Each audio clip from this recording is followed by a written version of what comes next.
paz de nosso Senhor e Salvador Jesus Cristo, meus amados irmãos. Que alegria poder estar com você e sua família mais uma vez em mais uma de nossas pré-aulas. As pré-aulas das lições bíblicas da Casa Publicadora das Assembleias de Deus no Brasil. Começaremos hoje essa senda no segundo trimestre do ano de 2025, onde nós veremos o tema "E o Verbo se fez carne, Jesus sob o olhar do apóstolo do amor". Estaremos sob a batuta de um dos maiores patrimônios intelectuais das Assembleias de Deus no Brasil, o reverendo pastor Elianai Cabral. E veremos hoje a lição de número 1, lição prevista a ser aplicada na manhã de domingo do dia 6 de abril do ano de 2025. E o tema de nossa lição será o Verbo que se tornou em carne. E antes de nós adentrarmos nos textos bíblicos e nos comentários aqui expostos, gostaria de pedir a você que se inscreva nas redes da Assembleia de Deus Floresta. Deixe sua curtida, o seu engajamento, sua pergunta, seu nome e a cidade de onde você está nos assistindo. Será um prazer recebê-lo aqui nessa nossa sala de aula. Venha conosco em nome de Jesus e seja abençoado. O Verbo que se tornou em carne. Texto áureo. E o Verbo se fez carne e habitou entre nós. E vimos a sua glória como a glória do unigênito do Pai, cheio de graça e de verdade. Verdade prática. O Verbo de Deus inseriu-se na história, assumindo a forma de homem para redimir os pecadores. A leitura bíblica em classe pode ser encontrada no Evangelho de Jesus pelo registro de João, capítulo de número 1 até o versículo de número 14. João, capítulo de número 1. No princípio era o Verbo. E o Verbo estava com Deus, e o Verbo era Deus. Ele estava no princípio com Deus. Todas as coisas foram feitas por ele, e sem ele, nada do que foi feito se fez. Nele estava a vida, e a vida era a luz dos homens. E a luz resplandece nas trevas, e as trevas não a compreenderam. Houve um homem enviado de Deus, cujo nome era João. Este veio para testemunho, para que testificasse da luz, para que todos crescem por ele. Não era ele a luz, mas veio para que testificasse da luz. Ali estava a luz verdadeira, que alumia a todo homem que vem ao mundo. E estava no mundo, e o mundo foi feito por ele, e o mundo não o conheceu. Veio para o que era seu, e os seus não o receberam.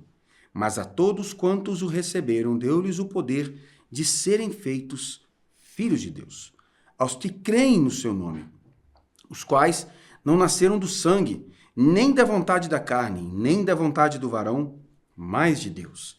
E o Verbo se fez carne e habitou entre nós, e vimos a sua glória, como a glória do unigênito do Pai, cheio de graça e de verdade.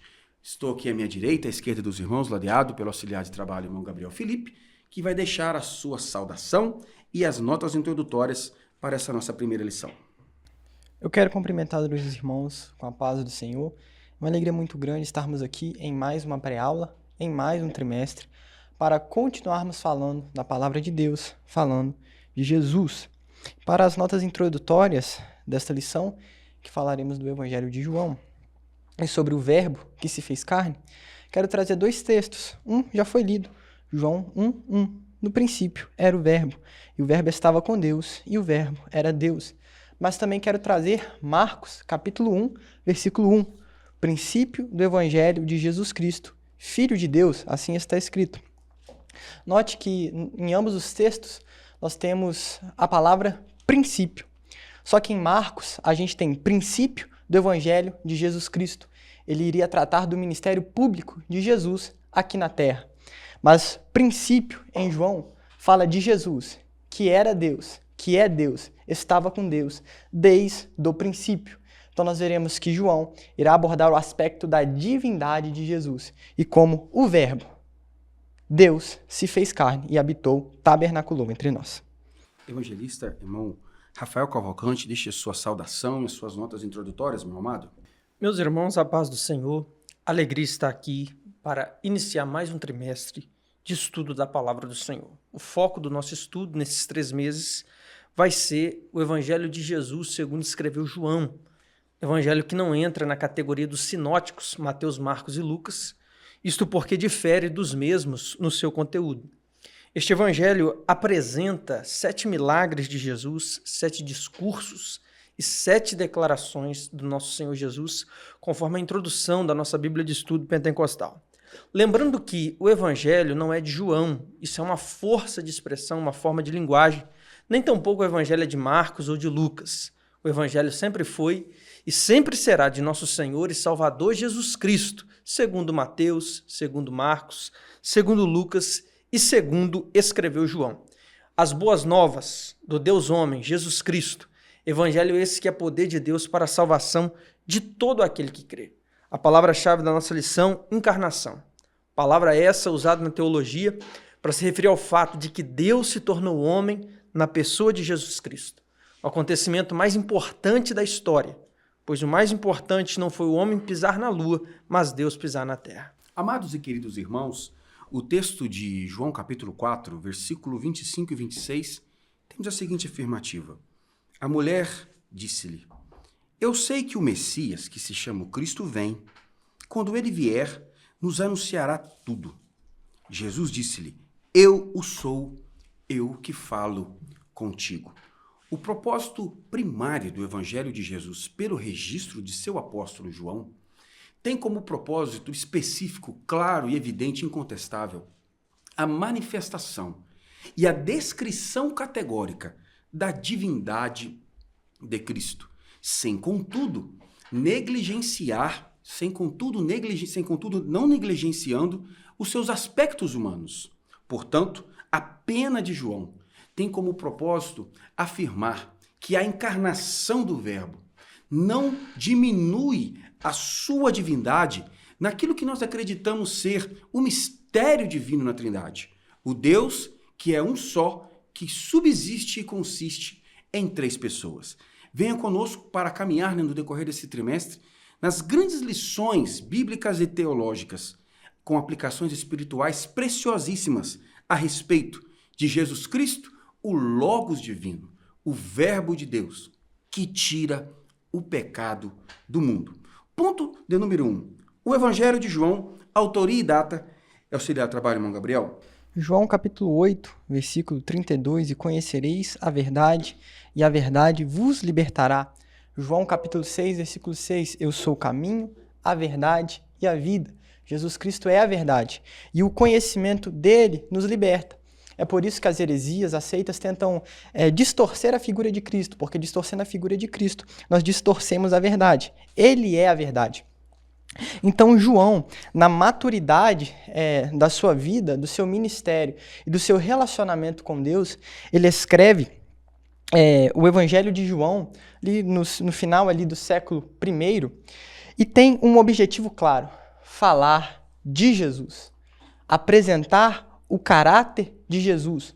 Um teólogo vai dizer que dos evangelhos, o Evangelho de João é o que apresenta o melhor retrato da figura de Jesus Cristo. Nós vamos encontrar ali alguns milagres, mas alguns também ensinamentos profundos de Jesus. Nós entendemos que pela maturidade que João adquiriu ao longo do tempo, ele vai ter um propósito muito bem definido para escrever esse evangelho. É por isso que é tão interessante e tão importante que nós estudemos com afinco o Evangelho de João, porque ali nós encontramos algumas características de Jesus e também uma defesa até mesmo apologética de Jesus, afirmando que ele é Deus. Nós sabemos e nós já estudamos que o contexto que João estava inserido e ali na região que ele estava inserido vai se levantar ali até um pouco posteriormente o gnosticismo que tentava atacar a divindade de Jesus, mas João já está aqui defendendo. Jesus é Deus. Então a autoria é atribuída a João, mesmo que alguns críticos do Novo Testamento tentam distorcer isso. Mas nós acreditamos, e os pais da igreja também acreditavam. João escreveu este livro e ele vai retratar aqui, pela maturidade do seu evangelho, ele tem um propósito bem definido: defender que Jesus é Deus e mostrar o caráter verdadeiro de Cristo. Evangelista irmão Rafael. O autor deste evangelho, João, o apóstolo do amor, conforme é confirmado dentro do próprio livro em João capítulo 21, verso 20 e 24, e também confirmado pelos pais da igreja. Este João é irmão de Tiago, filho de Zebedeu. É interessante alguns contrastes entre João e o seu irmão. Tiago foi o primeiro apóstolo a morrer, Atos 12, verso 1. João foi o último apóstolo a morrer. Tiago morreu à espada, João morreu de velhice. Tiago não escreveu nenhum livro do Novo Testamento, pois a carta a Tiago que nós temos não foi escrita por Tiago o apóstolo, mas foi escrita por Tiago, irmão do Senhor Jesus. Portanto, Tiago não escreveu nenhum livro do Novo Testamento. Já João, seu irmão, escreveu o Evangelho, 3 epístolas e o livro do Apocalipse, uma boa parte do Novo Testamento. Tiago encerrou sua carreira jovem, João encerrou sua carreira velho. Uns glorificam a Deus na morte, outros na vida. O mais importante é que o nome do Senhor Jesus seja glorificado. Ainda destaco na autoria deste evangelho é que este autor, João, ele era muito próximo do Senhor Jesus. Pois quando a Bíblia fala de multidão, a Bíblia fala de 4.000, 5.000, sem contar mulheres e crianças. Quando a Bíblia fala de irmãos que viram Cristo ressuscitado, a Bíblia fala de 500. Quando a Bíblia fala quando a Bíblia fala dos que receberam o Espírito Santo no dia de Pentecostes, a Bíblia fala de 120. Quando a Bíblia fala de discípulos enviados por Jesus de 2 em 2, Lucas 10, a Bíblia fala de 70. Quando a Bíblia fala de apóstolos, Lucas 6,14, a Bíblia fala de 12. Quando a Bíblia fala de amigos mais chegados a Cristo, a Bíblia fala de 3, Pedro, Tiago e João, que estavam com ele em ocasiões diferentes, em ocasiões especiais. Agora, quando a Bíblia fala daquele que era mais próximo, mais íntimo de Jesus, a Bíblia se refere ao autor deste evangelho, João, aquele que reclinava sua cabeça sobre o peito de Jesus. Que privilégio! Ouvia assim, por inferência podemos dizer, as batidas do coração do amado e bom Jesus. É interessante que a maior revelação da Bíblia chama-se Apocalipse. E a maior revelação da Bíblia, Jesus deu para quem tinha mais intimidade com ele. E daqui nós podemos extrair uma verdade. Quanto maior a intimidade com o Senhor, maiores serão as revelações de Deus para a sua vida. Pastor Liel Silva nos diz que o trabalho para Deus não substitui o relacionamento com Deus. E Deus não quer apenas atividade, Deus quer intimidade. E quanto maior a intimidade, maiores serão as revelações do Senhor. Queridos, Evangelho de João, capítulo 13, versículos 22 e 23. Então os discípulos olhavam uns para os outros, sem saberem de quem ele falava. Ora, um de seus discípulos, aquele a quem Jesus amava, estava reclinado no seio de Jesus.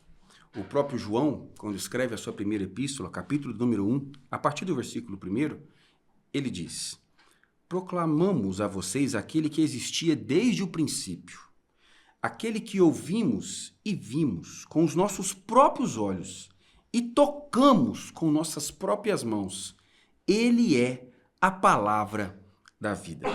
Os comentaristas vão dizer que João funciona dentro do colégio apostólico como se fosse o escriba pessoal de Jesus Cristo, porque ele vai narrar os milagres, segundo o comentarista aqui no auxílio bibliológico, ele vai pensar 8 milagres no decorrer de sua narrativa sob a ótica da intimidade de Jesus, aquele que reclinava-se sobre o peito de Jesus e pôde dizer que tocou no corpo de Jesus.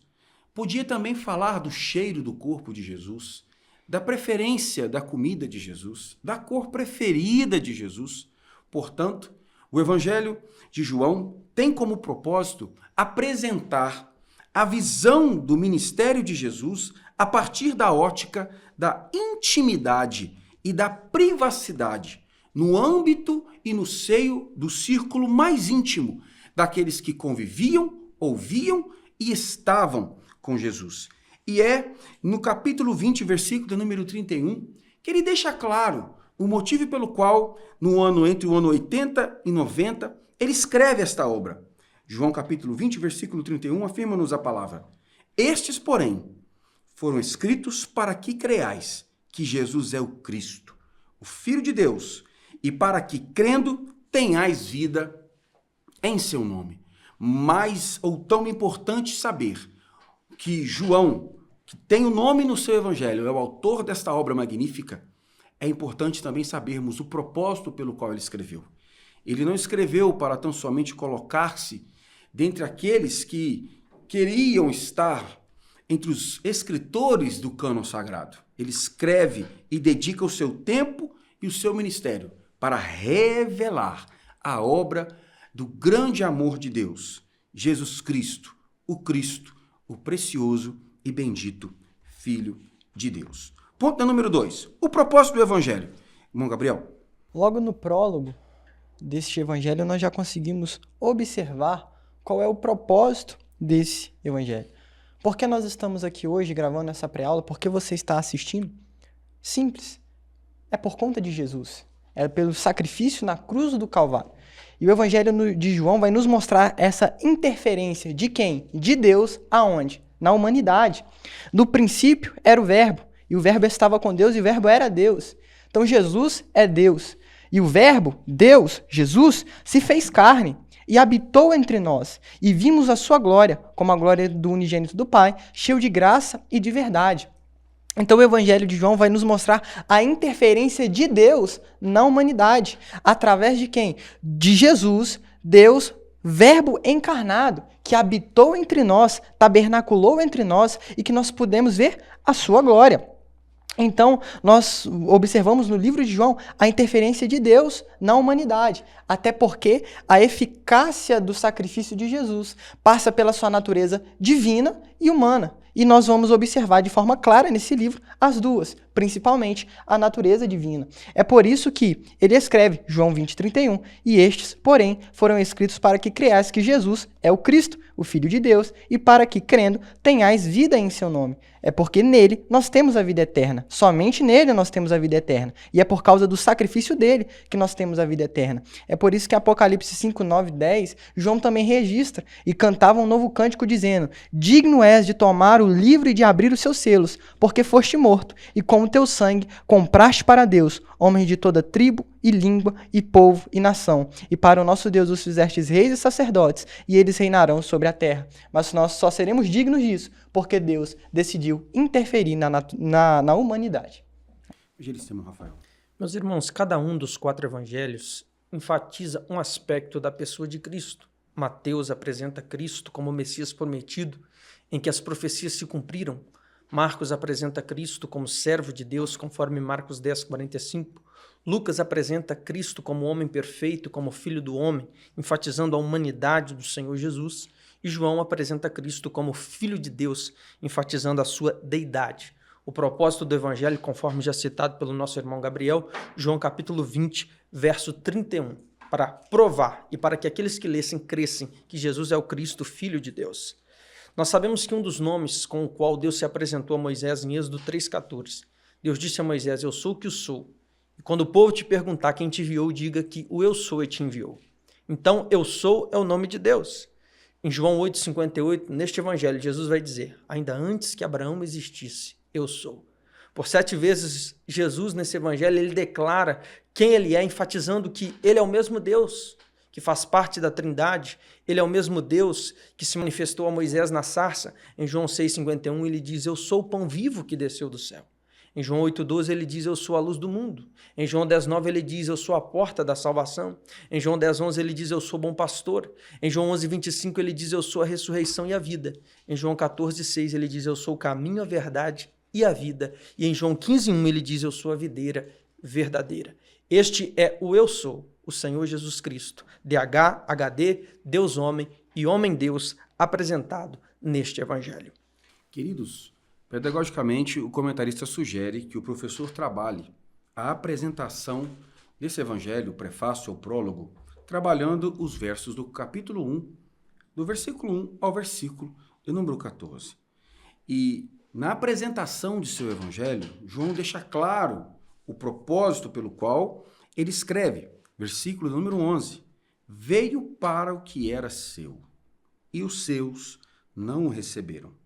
Mas a todos quantos o receberam, deu-lhes o poder de serem feitos filhos de Deus, ao que creem no seu nome. Nós sabemos muito bem que, do ponto de vista bibliográfico, os 4 evangelhos dão entrada ao Segundo Testamento e têm como propósito apresentar a biografia de Jesus, sua história de vida, seus milagres, suas palavras e a sua obra maravilhosa. E João, como escriba íntimo de nosso Senhor e Salvador Jesus Cristo, deixa claro que o propósito do seu evangelho é apresentar o Cristo Filho de Deus, divino Salvador, para toda à humanidade. Não é à toa que o texto áureo da Bíblia Sagrada encontra-se em João. Quando lemos João capítulo 3, versículo 16, temos aqui a síntese proposital de tudo aquilo que está escrito nas páginas da Bíblia Sagrada. Porque Deus amou o mundo de tal maneira que deu seu Filho unigênito para que todo aquele que nele crê não pereça, mas tenha a vida eterna. O propósito de João em dedicar-se a escrever a obra, as palavras, os milagres, a morte e a ressurreição de nosso Senhor e Salvador Jesus Cristo, como também em suas cartas doutrinárias e encerrando a sua obra no Apocalipse, é manifestar o amor de Deus na pessoa bendita do Logos divino, Jesus Cristo de Nazaré. Ponto número 3. A natureza de Jesus. Auxiliar ao trabalho, irmão Gabriel. Observe João, capítulo 4. Nós já conversamos bastante, até nas lições passadas, a respeito da natureza de Jesus. Mas observe aqui em João, capítulo 4, algo muito interessante. Versículo 6. E estava ali a fonte de Jacó. Jesus, pois, cansado do caminho, assentou-se assim junto da fonte. Era isso, quase a hora sexta. Veio uma mulher de Samaria tirar água. Disse-lhe Jesus, dai-me de beber. Então nós encontramos aqui características de homem. Ele estava cansado do caminho e ainda pede para que a mulher lhe desse de beber. Mas no versículo 10, Jesus responde àquela mulher e fala algo interessante. Se tu conheceres o dom de Deus e o que te diz, dai-me de beber, tu lhe pedirias e ele te daria água viva. Ora, que homem pode dizer isso? Nenhum homem pode dizer isso. Mas Jesus, ele é Deus. Então nós vamos encontrando ao longo do livro essas duas naturezas do Senhor sendo expressas de uma forma muito bonita, muito linda. Então isso é maravilhoso nós pensarmos nisso. Aquela mulher, quando encontra Jesus, ela fala, como que você sendo judeu me pede de beber? Por que você sendo um homem judeu, um mero homem judeu, fala comigo? Mas no final desse capítulo, aquela mulher já vai para a cidade pregar. Como que alguém pode falar tudo isso? Como alguém pode revelar tudo isso? Quem é este senão o Cristo? Então nós observamos a palavra do Senhor e glorificamos o nome dele. E isso está bem apresentado no Evangelho de João. Jesus é Deus, mas Jesus também é o Verbo encarnado. Rafael. Este Evangelho, meus irmãos, ele enfatiza a dupla natureza de Cristo. Duas naturezas, humana e divina, numa única pessoa, uma unidade composta. João capítulo 2, Jesus tornou a água em vinho, e assim também Deus se tornou homem e habitou entre nós. Em João 4, como já bem expresso pelo nosso irmão, como o homem ele estava cansado, se assentou junto ao poço, sentiu sede. Como Deus ele tinha água viva para aquela mulher. Em João capítulo 9, como Deus ele curou o cego de nascença. Mas quando perguntaram ao cego, quem é que te curou? Ele disse em João 9,11, o homem chamado Jesus é que me curou. Em João 11,35, Jesus chorou pela morte do seu amigo Lázaro, como homem ele chorava. Mas como Deus ele ordenou que a pedra fosse removida, ele chamou pelo nome o morto de 4 dias que já cheirava mal, Lázaro ressuscitou, porque ali estava o homem, mas ali também estava Deus. Em João 19,34, o mesmo evangelho, Jesus estando morto na cruz, um soldado de forma covarde perfurou o seu lado com uma lança, saiu sangue e água. Sangue apontando para a natureza humana, água apontando para a natureza divina, porque ali estava o Deus homem. Homem, e como homem, ele podia pagar a dívida que era do homem. Como Deus, ele era o único que podia satisfazer a justiça divina. Por isso a necessidade das duas naturezas. Esse é Jesus, nosso Senhor e Salvador. Jesus Cristo. Jesus, porque é homem. Porque esta foi a resposta do cego. João 9,11. O homem chamado Jesus. Cristo é Deus. Porque essa foi a resposta de Pedro em Mateus 16, verso 16. Tu és o Cristo, o Filho do Deus vivo. Queridos, assim como os outros evangelistas, João tem como propósito apresentar a pessoa de Jesus na sua integridade, não negligenciando nenhum aspecto de sua existência. Portanto, a construção teológica da natureza hipostática de Jesus Cristo, ou da união hipostática da natureza divina e humana de Jesus Cristo, deixa-nos muito claro que, apesar de ser uma pessoa, Jesus Cristo possuía duas naturezas, qual seja uma natureza humana e uma natureza divina que estavam unidas em perfeição em todo o tempo e circunstância do seu ministério. João deixa muito claro isso quando no capítulo número 2, ele narra Jesus Cristo participando de uma festa, enfatizando, portanto, sua vida social, sua humanidade, seu círculo de convivência, seu apego aos laços de amizade e também de família. Ainda no capítulo número 2, versículo 13 e seguintes, nós vemos Jesus Cristo participando de uma festa tão comum para a religiosidade judaica. É Jesus Cristo também praticando atos de religiosidade. No capítulo número 4, para tomar nota, Jesus Cristo se assenta junto ao poço de Sicar, em Samaria, porque estava cansado de uma longa jornada, de uma distante caminhada.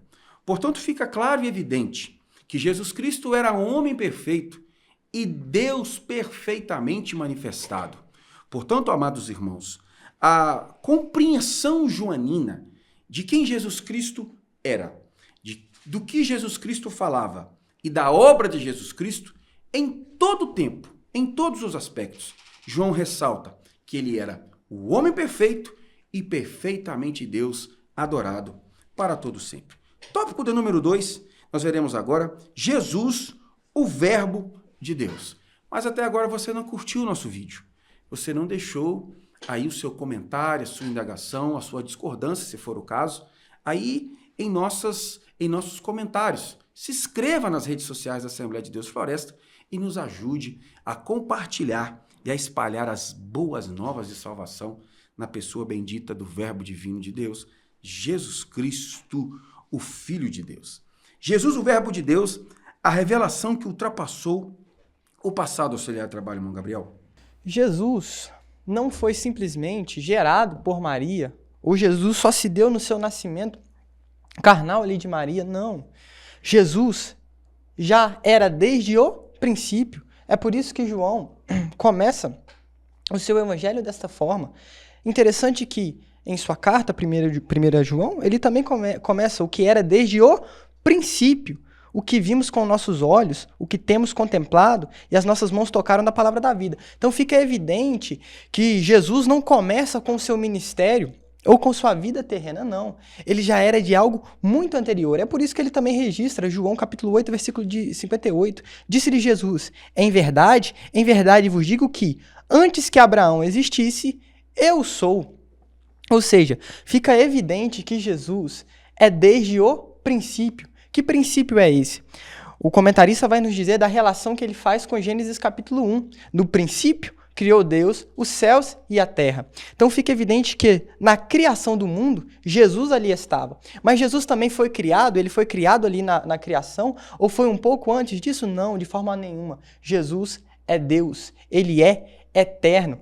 O livro vai apresentar o eu sou, os eu sou de Cristo, como já foi dito, e aí ele vai dizer que Jesus era aquele que estava na sarça falando com Moisés. Jesus, ele é Deus. Se ele é Deus, ele é onipresente. Se ele é Deus, ele é onisciente, onipotente. Ele é eterno e não há outro e nunca haverá alguém que possa mudar Jesus. E ele nem mesmo vai mudar de si mesmo, né? Ele é imutável. Jesus é Deus, ele é eterno e ele não se limita ao nosso tempo, ao nosso relógio. Não, Jesus era desde o princípio, ele é desde a eternidade e de eternidade a eternidade ele é Deus. Evangelista irmão Rafael Cavalcante, por gentileza, meu querido.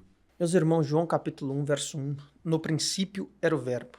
Que princípio é este? É o princípio antes do céu, da terra, dos anjos. É o mesmo princípio de Gênesis 1, verso 1. No princípio criou Deus os céus e a terra. Quando a Bíblia diz que o verbo era, o verbo era aí não é no sentido de que ele foi e não é mais, mas é no sentido de existência. No princípio ele já existia como Deus, ele estava com Deus, ele era Deus. Novamente, não é que ele era e não é mais. Ele era, ele é, ele sempre será. Pois Hebreus 13:8 nos diz que Jesus Cristo é o mesmo ontem, hoje e eternamente. O Evangelho se refere a ele como verbo, porque ele é a expressão exata, perfeita e plena de quem Deus é. Ele, Jesus, é o Emanuel, o Deus que esteve conosco, que habitou entre nós.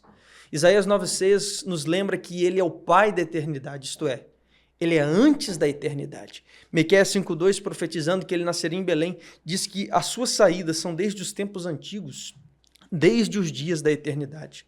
Portanto, que evangelho maravilhoso este que nós estaremos estudando ao longo desse trimestre, que já se inicia enfatizando que Jesus Cristo é Deus. João capítulo 17, versículo número 3, assevera-nos a palavra de Deus. E a vida eterna é esta, que te conheçam a ti, o único Deus verdadeiro, e a Jesus Cristo, a quem enviaste.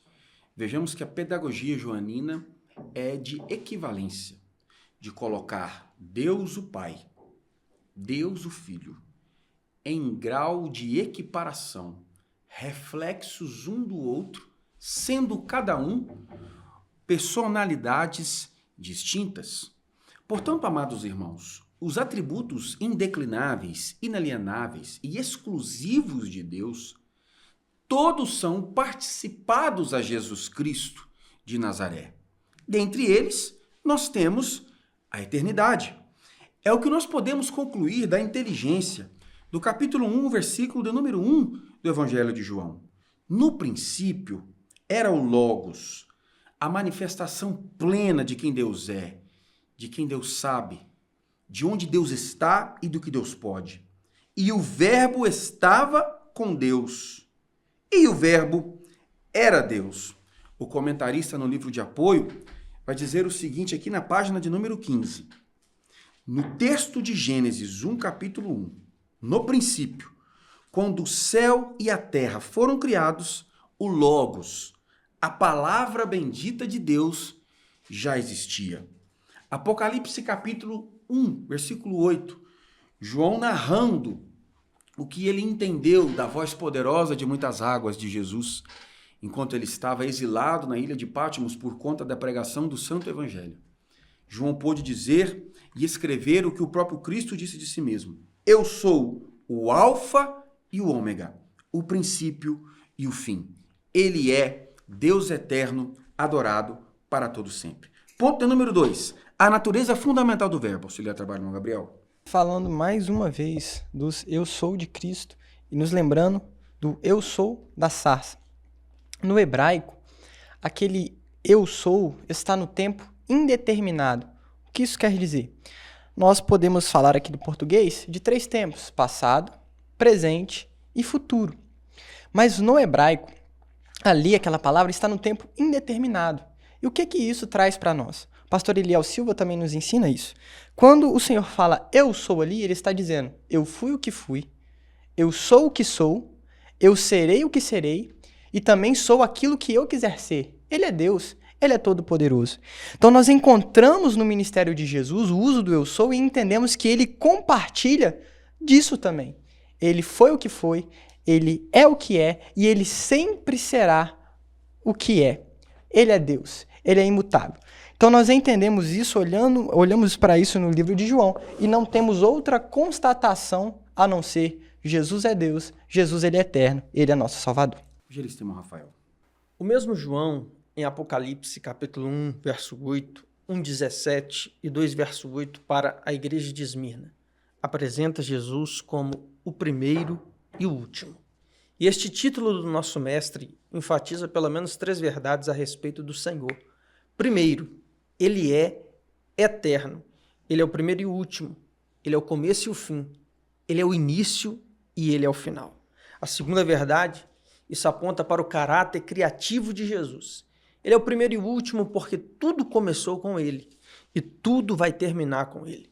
Ele é a fonte originária de toda a vida. Neste Evangelho, capítulo 1, verso 3, está escrito claramente: tudo foi feito por ele e sem ele nada do que foi feito se fez. Ele é o criador do mundo material e espiritual. Ele é antes de tudo e ele é a causa de tudo. Em terceiro lugar, esse título nos revela a impossibilidade de se escapar de Jesus. Quer dizer que se você não encontrar com Cristo como advogado para ser salvo, você terá que encontrar com ele como juiz para ser condenado. Ele é o primeiro e o último, seja no início ou no final. Todos terão que comparecer perante ele, pois a Bíblia assevera em Filipenses 2, verso 10 e 11, que todo joelho se dobrará e toda língua confessará e há de reconhecer que Jesus Cristo é o Senhor para a glória de Deus Pai. Então você tem 2 opções. Você pode encontrar com Cristo no tribunal de Cristo para ser galardoado, ou você pode encontrar com ele no juízo final para ser condenado. Agora todos prestarão conta, porque este Jesus, que é Deus, julgará cada um segundo as suas obras. Ele é o primeiro e o último, dele ninguém vai escapar. E o Verbo se fez carne e habitou entre nós, e vimos a sua glória, como a glória do unigênito do Pai, cheio de graça e de verdade. João está aqui fazendo uma descrição categórica do mistério da encarnação do Verbo, da maneira como o Verbo se manifesta no mundo material substancial. Todavia, quando olhamos para a descrição apresentada pelo comentarista em Apocalipse, capítulo 1, versículo número 8, nós vemos que a maneira como a existência do Verbo divino é tratada por João no Evangelho e no Apocalipse, como também no decorrer de toda a sua obra evangelística, dá-nos a ideia de que ele habitou no kairós do seu tempo na eternidade, em uma condição física e numa unidade de medida de tempo que não cabe em nossa consciência e em nossa filosofia humana ilimitada. Portanto, a manifestação do Logos divino mostra que o plano de Deus para redimir a humanidade estava previsto e antevisto desde a criação do mundo. Foi isso que João vê no Apocalipse de número 5, quando ele vê a manifestação de Jesus Cristo enquanto o Cordeiro de Deus que tira o pecado do mundo.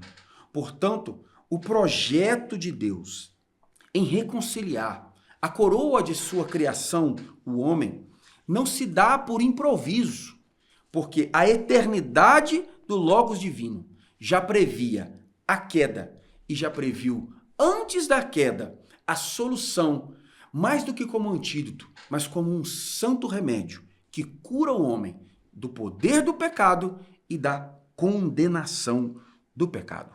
Ponto número 3, auxiliar trabalho, irmão Gabriel. No princípio era o Verbo. Quero destacar o que o comentarista diz. O conceito de logos traz consigo a noção de expressão, tanto da razão quanto da linguagem. Se nós lermos João capítulo 1 na versão NVI, nós vamos encontrar: no princípio era a palavra, e a palavra estava com Deus, e a palavra era Deus. 3. Todas as coisas foram feitas por intermédio dele. Por intermédio de quem? De Jesus, da palavra. Sem ele, nada do que existe teria sido feito. É por isso que também João capítulo 1, na epístola de João, no versículo 1, ele vai falar que Jesus é o quê? A palavra da vida.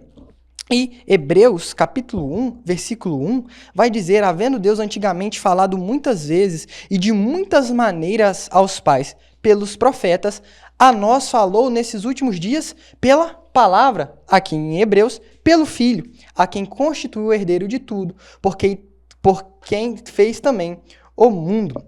Então, nós entendemos quando o comentarista diz, nesse sentido, a forma mais adequada de compreender este termo relaciona-se com as maneiras quais Deus se manifesta ao ser humano. Então, nós louvamos ao nome do Senhor pela palavra da vida, Jesus, na qual o Senhor tem falado e ministrado aos nossos corações. Verbo, expressão que aparece no capítulo 1, verso 1 e no verso 14 do Evangelho segundo João. Palavra esta que vem do grego logos e também pode ser traduzida como palavra. Esta expressão logos, ela é preferida por João. Ele a usa no Evangelho, ele a usa na primeira epístola, capítulo 5, verso 7, quando ele diz: 3 são os que testificam no céu, uma referência à divindade. Aí ele diz o Pai, a Palavra e o Espírito Santo. Quem é a Palavra? Quem é o Logos? O Senhor Jesus Cristo. Ou seja, ele faz parte da Trindade Divina. E ele conclui o versículo dizendo que estes 3 são um.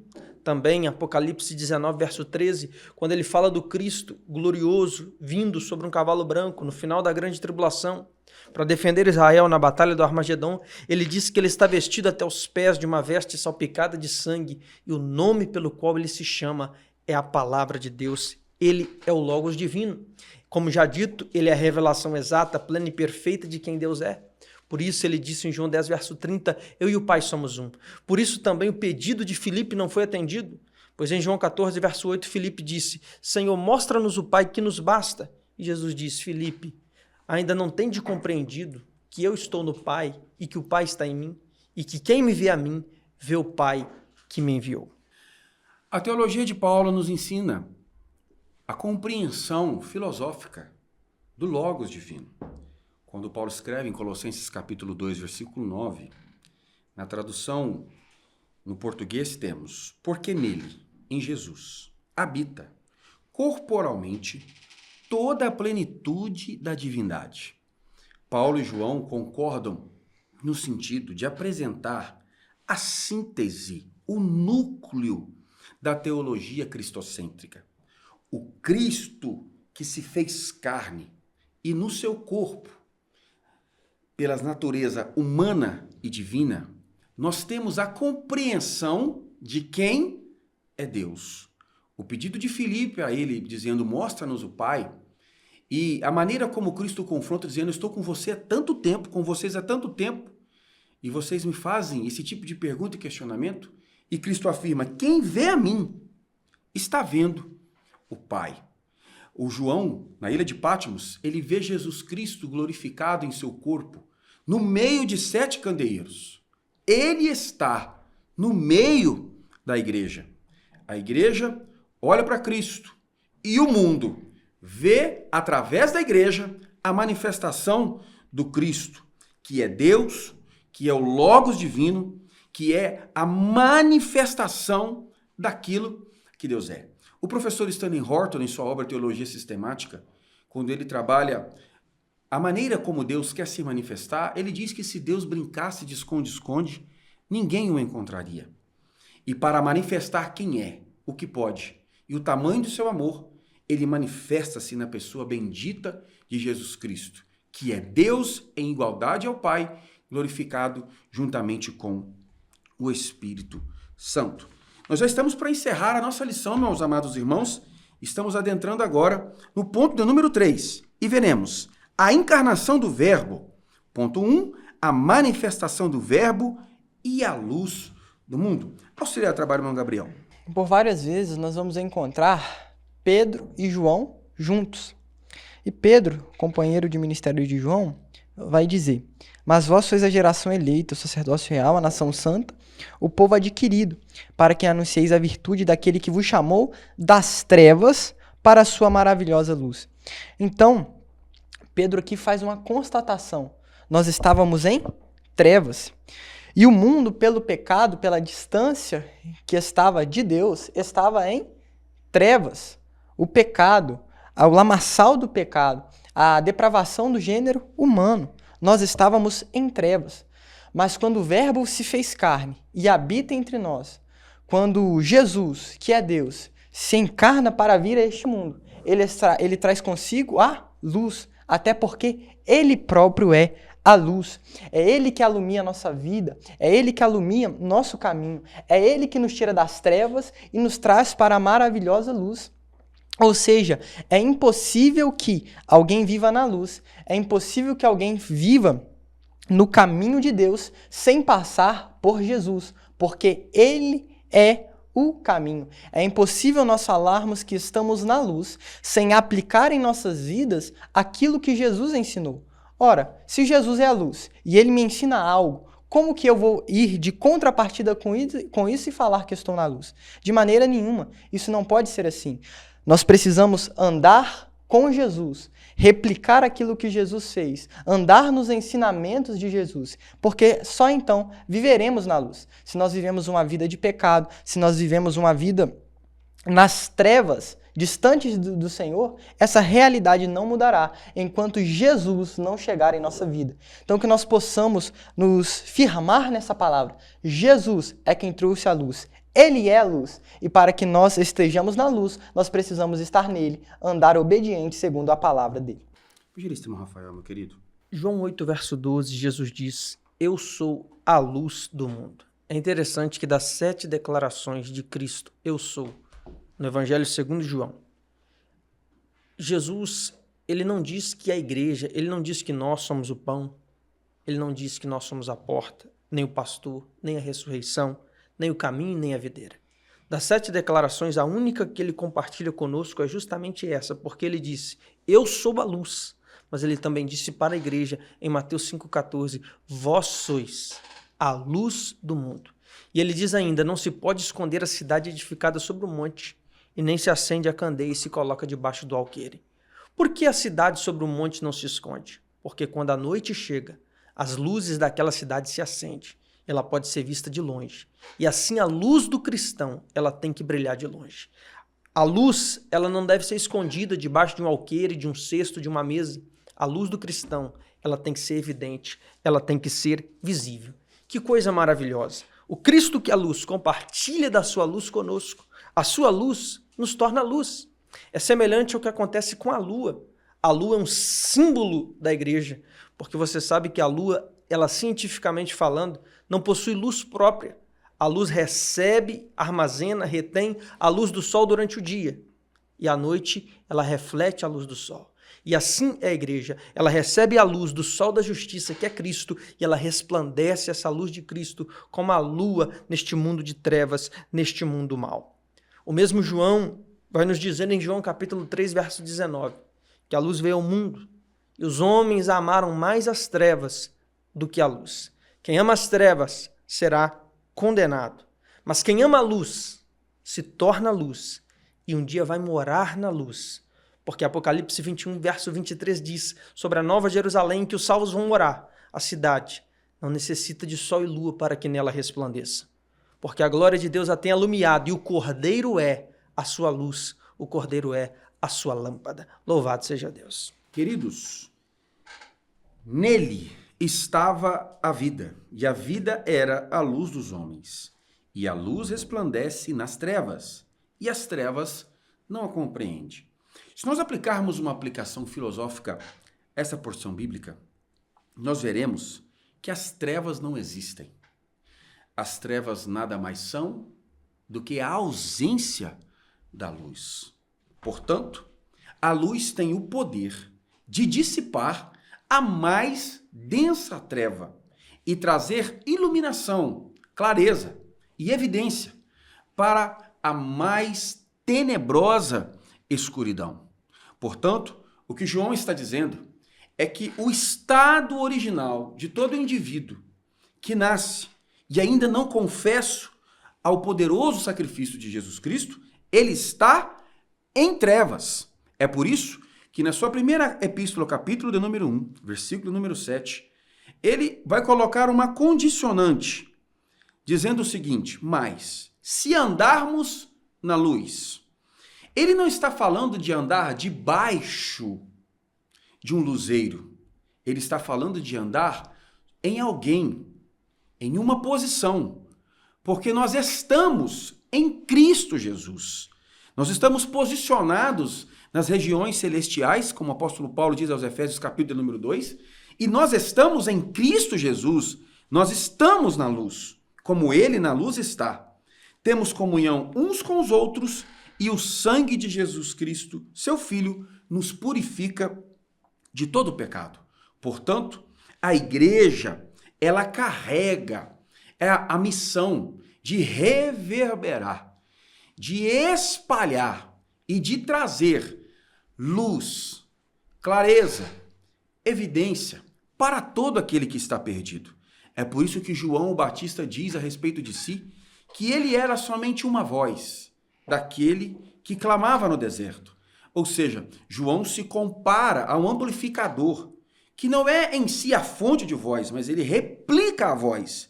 E nós, como um espelho com o rosto descoberto, refletimos a glória de Deus em forma de luz, não sendo a fonte emanente de luz, mas resplandecendo a luz de Cristo que brilha em nós pelo poder que há no seu sangue.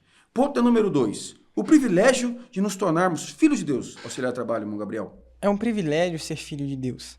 Muitos têm o costume de falar que todos são filhos de Deus. Mas nós sabemos que não é assim. Pode ser criatura de Deus. Mas ser filho de Deus é diferente. Nós não éramos filhos de Deus. Quando nós estávamos nas trevas, no pecado, nós éramos filhos da desobediência.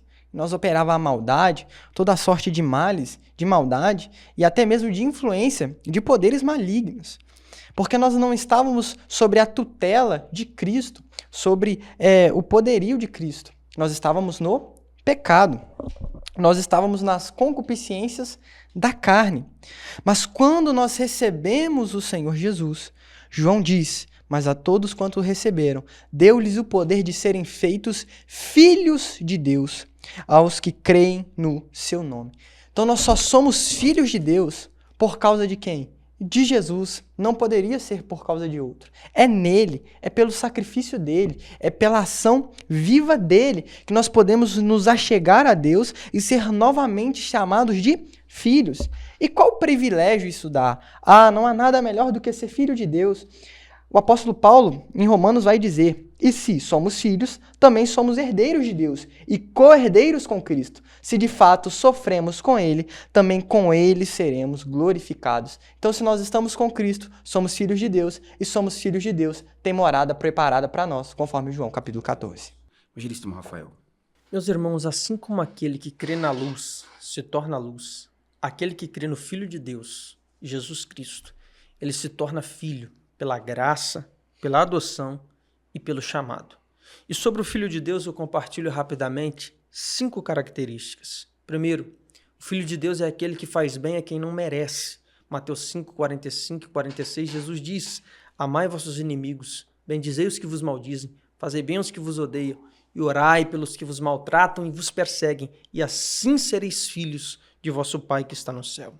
Segundo, o Filho de Deus é aquele que promove a paz, Mateus 5, verso 9. Bem-aventurados os pacificadores, porque eles serão chamados de filhos de Deus.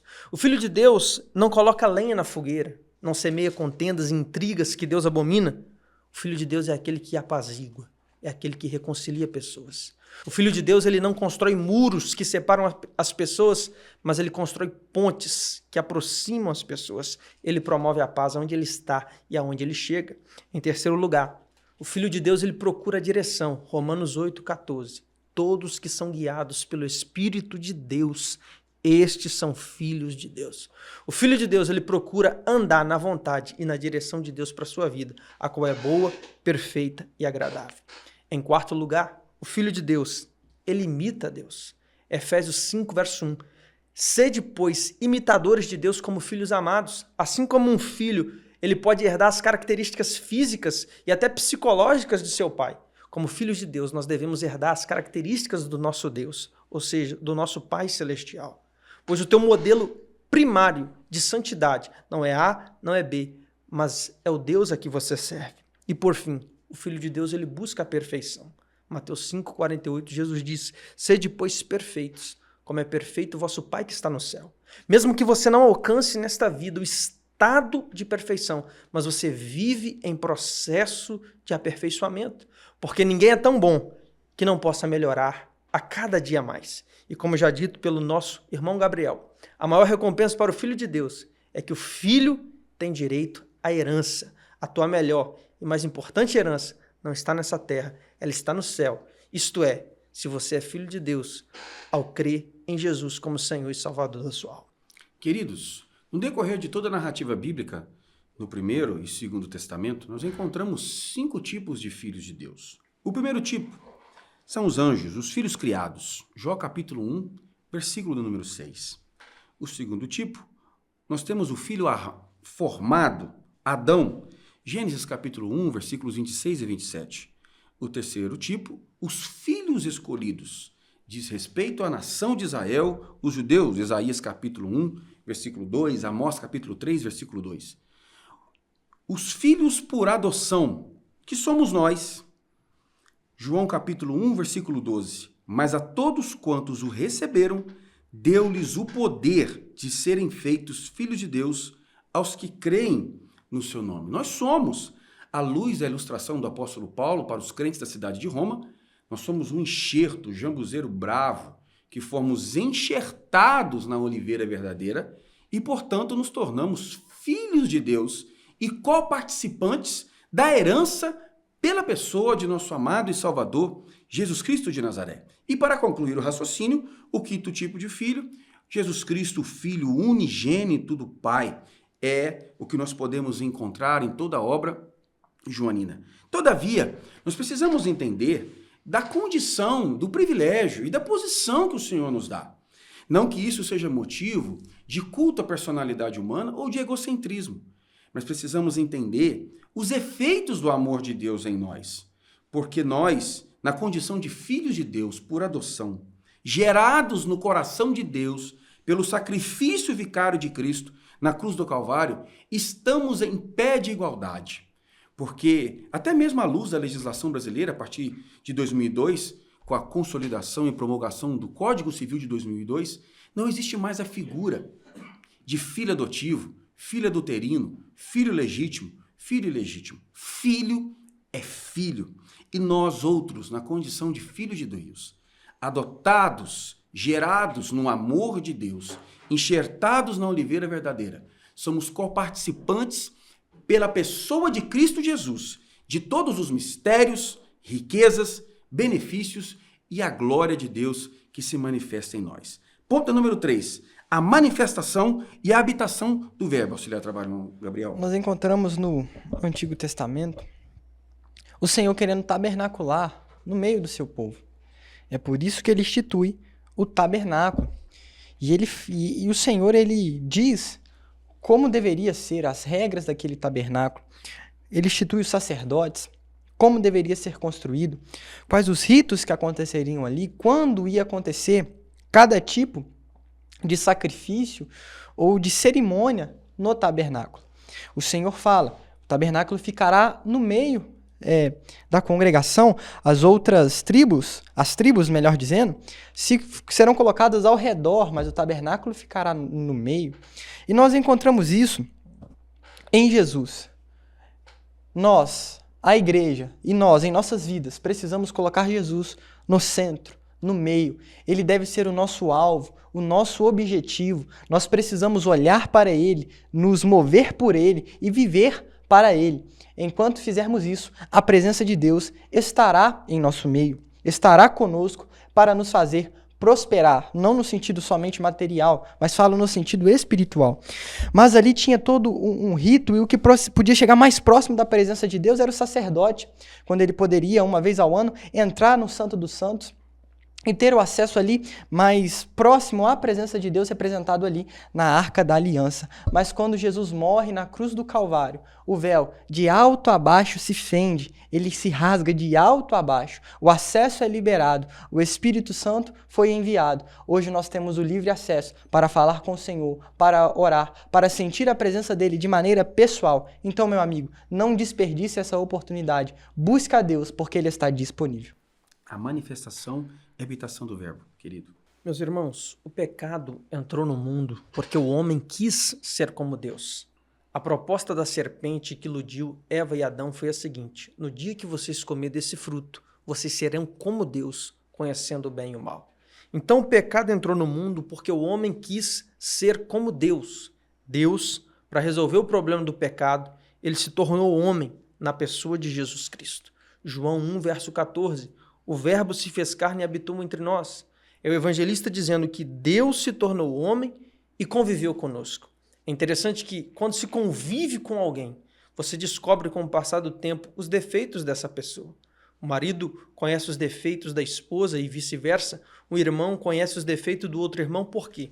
Por causa da convivência. João está dizendo que Deus se tornou homem, conviveu conosco, mas ele não disse que viu em Jesus defeitos e pecados, mas ele diz: vimos a sua glória como a glória do unigênito do Pai, cheio de graça e cheio de verdade. Natanael se vale dessa expressão, dessa metodologia evangelística, quando ele diz no versículo do número 46, disse-lhe Natanael, pode vir, Filipe dizendo a Natanael, pode vir alguma coisa boa de Nazaré? Disse-lhe Filipe, vem e vê. João diz que ao tabernacular entre nós, Jesus Cristo tornou-se visível, palpável, tendo capacidade de atrair todos para si como o Senhor.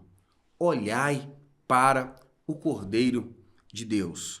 Nós o glorificaremos, nós o glorificamos, porque olhando para ele, nós vimos o amor da nossa vida, a regeneração da nossa alma e a salvação da nossa história. Auxiliar Tabarman Gabriel, deixe as suas notas de conclusão em o nome de Jesus. Este, porém, foram escritos para que vocês creiam que Jesus é o Cristo, o Filho de Deus, e, crendo, tenham vida em seu nome. Então, meu irmão, ao ler o Evangelho de João, não perca isso de vista.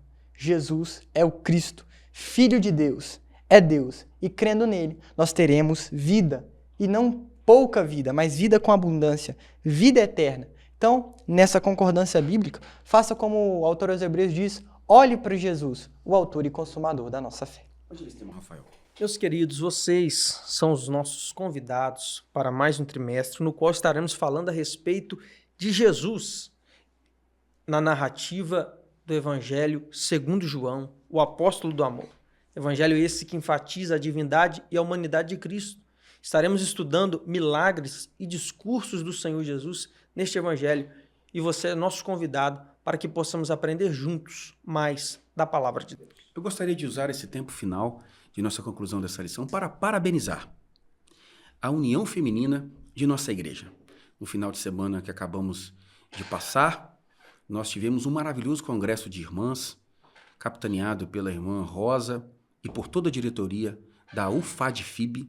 Nós pudemos experimentar 4 cultos, 3 dias, onde o Cristo, o Verbo Divino, fora glorificado. Que Deus continue abençoando a sua vida, que Deus continue abençoando a sua casa. Venha conosco para mais um trimestre, para a glória de Deus, em nome de Jesus.